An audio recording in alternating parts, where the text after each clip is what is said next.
പൊടി 1/4 table spoon. ഞാൻ ഇതിനകത്ത് വിനാഗിരിനകത്ത് ഒഴിച്ച് വെച്ചിട്ട് മഞ്ഞൾപ്പൊടി. മഞ്ഞൾപ്പൊടി 1/2 ടീസ്പൂൺ.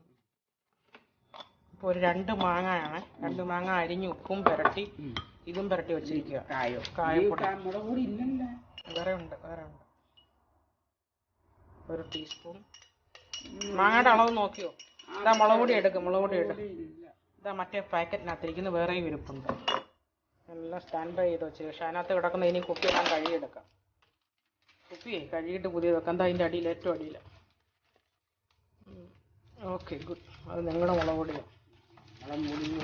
ഇതെനിക്ക് ചെടിക്ക് വെക്കാനായിട്ട് വെച്ചതാണ്. അതൊന്ന് മാറ്റട്ടെ. ഓക്കെ,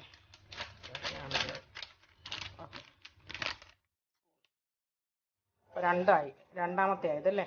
2 ടീസ്പൂൺ മുളക് പൊടി. 2 ടേബിൾ സ്പൂൺ മുളക് പൊടി. വേറെ എടുക്ക്, വേറെ പൊട്ടിച്ചോണ്ട് വരണോ അപ്പം? വേണം. ഓക്കെ, കായം ഒരു 1/4 ടീസ്പൂൺ. മറ്റേ അല്ല, ഇത്രയും തന്നെ അവിടെ ഇട്ടിട്ടുണ്ടോ പെരട്ടി വെക്കാനായിട്ട്? അപ്പോൾ നമ്മുടെ മുളക് പൊടി എടുത്തിടാൻ പോകും. മുളക് പൊടി 3 സ്പൂൺ മുളക് പൊടി. ഇത് കാശ്മീർ മുളക് പൊടി ആയതുകൊണ്ട് എരി കുറവാണ്. എരി കുറവായതുകൊണ്ടാണ് 3 ഇടുന്നത്. നിങ്ങളെല്ലാം കുങ്കുമം പൊടിച്ച് കടയിൽ വയ്ക്കുന്ന പോലാണ്. നിങ്ങളെ 1 സ്പൂൺ. Okay, very good. മതി. അപ്പോൾ അത് കഴിഞ്ഞ് വിനാഗിരി വേണ്ടേ? വിനാഗിരി ഒഴിച്ച് കലക്കി. വിനാഗിരി കണ്ടായിരുന്നു എവിടെ ഇരിക്കുന്നത്?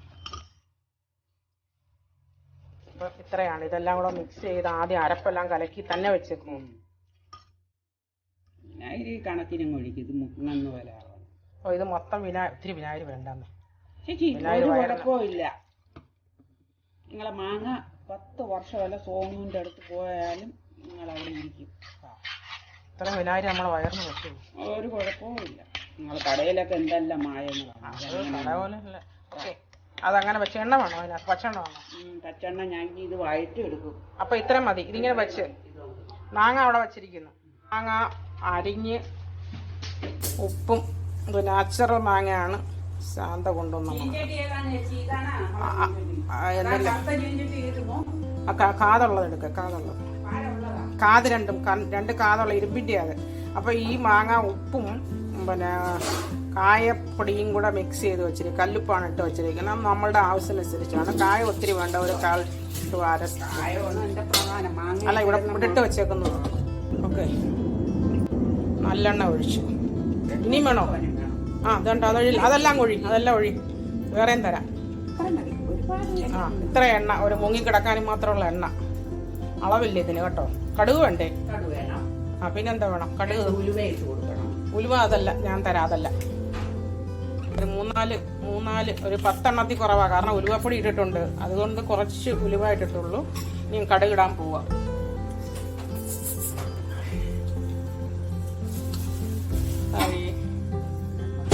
കടുകിട്ട് പൊട്ടണം. കടുകിൻ്റെ കൂടെ കറിവേപ്പിലൊക്കെ വേണ്ടേ?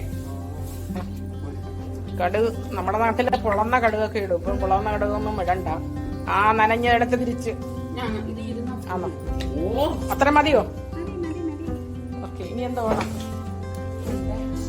പൊട്ടിയിട്ട് 2 വറ്റൽമുളക് വെളിയിൽ കിട്ടിയ കണ്ട. എല്ലാം നേരത്തെ പറഞ്ഞിരുന്നേ അടുപ്പിച്ച് വെച്ചേനായിരുന്നു. ചേച്ചിയുടെയൊക്കെ ഒരു മൂടെടുത്ത് വന്നതാണ്. കാരണം അവിടെ ജോലി കിടക്കുന്നുണ്ട്. മറ്റേ കറിവേപ്പില, ഒരു 4 കുടം വെളുത്തുള്ളി, ഒരു മീഡിയം സൈസ് വെളുത്തുള്ളിയാണ്. 4 കുടം, ഒരു 10-25 പുള്ളി വെളുത്തുള്ളിയാണ്. ഇത്രയും വെളുത്തുള്ളി അരിഞ്ഞപ്പോൾ ഇത്രയും എമൗണ്ടാണ്. അതിപ്പം വഴറ്റിക്കൊണ്ടിരിക്കുന്നത്. കറിവേപ്പില, വെളുത്തുള്ളി, വറ്റൽമുളക്, 4-5 വറ്റൽമുളക്. അത് വഴറ്റി ഒന്ന് പരുവാകട്ടെ. അപ്പോൾ നമുക്ക് തിരിച്ചു വരാം. നേരത്തെ വിനാഗിരിയിൽ കലക്കി വെച്ചിരുന്ന ആ മസാലക്കൂട്ടില്ലേ, മുളക്, മഞ്ഞൾപ്പൊടി, ഉലുവാപ്പൊടി, കായംപ്പൊടി, മുളക് പൊടി 3 സ്പൂണോളം ഇട്ട്. കാരണം ഇത്രയുള്ള മാങ്ങയ്ക്ക് ഇത്രയും മാങ്ങ 2 മാങ്ങ കാണും. ഉപ്പ് വേണം. ഉപ്പ് ഇതിനകത്ത് ഇട്ടേക്കുന്നത് നോക്കണം. അപ്പോൾ ഉള്ളി നല്ലപോലെ ഒരു ഇളം ബ്രൗൺ ആയിട്ട് വെളുത്തുള്ളി വാടി. ആ സമയത്താണ് നമ്മൾ ഈ മസാലക്കൂട്ട് ഇട്ടത് എണ്ണയ്ക്കകത്തിട്ട്. എന്നിട്ട് പിന്നെ വെള്ളം ഒട്ടും ഇടുന്നില്ല. ആ മുളക് നിങ്ങൾ കഴുകി ഒഴിക്കണമെങ്കിൽ ആ വിനാഗിരി ഇച്ചിരി ഒന്ന് ചാറായിട്ട് കഴുകി ഒഴിക്കുവാണ് കേട്ടോ. അങ്ങനെ ഉപ്പ് നമ്മുടെ ആവശ്യത്തിനനുസരിച്ച് നമ്മൾ ഇട്ടാൽ മതി. ഉപ്പ് ഒത്തിരി വേണ്ട ഒരു ഉപ്പ്.